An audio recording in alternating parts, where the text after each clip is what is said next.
كانوا قليلا من الليل ما يهجعون وبالأسحار هم يستغفرون.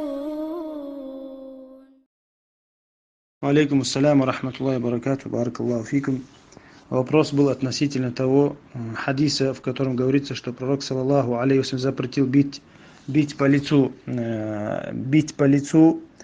и в этом хадисе имеется в виду и кафир, и мусульманин. То есть там имеется в виду человек. То есть если кто-то будет драться или будет бить кого-то, чтобы он не бил по лицу.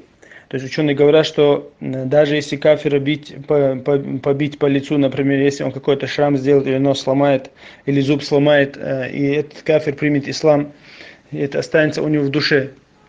И это самое-самое дорогое, что у человека есть, это лицо. Они так объясняют этот хадис.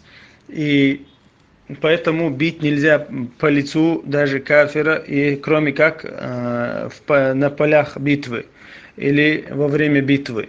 То есть там уже без разницы, будешь ты по лицу и бить или по голове, без разницы.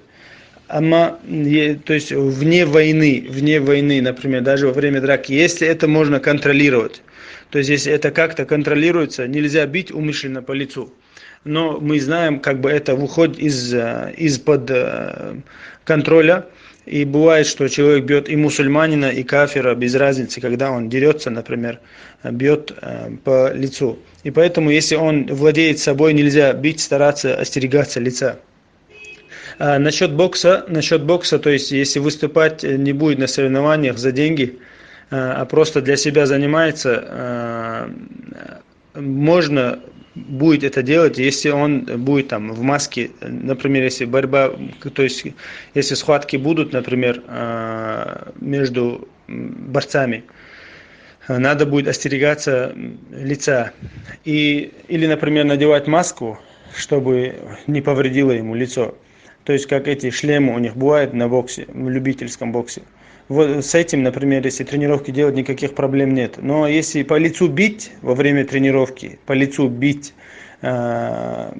есть без шлема, тогда это тоже зайдет в этот же запрет.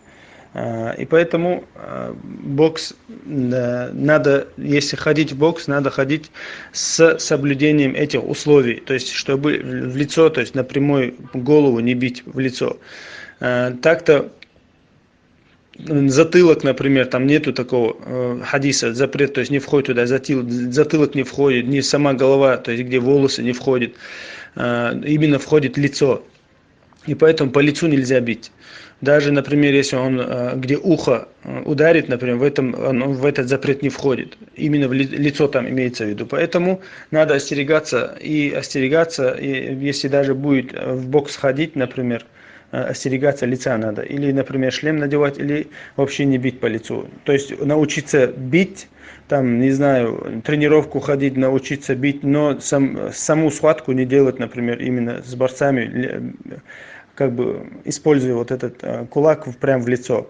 И поэтому этого надо остерегаться. А так, если вот так с этим соблюдением условий ходить, никакого запретного нету в том, что мусульманин поддерживает свое тело. Валлаху а'лям.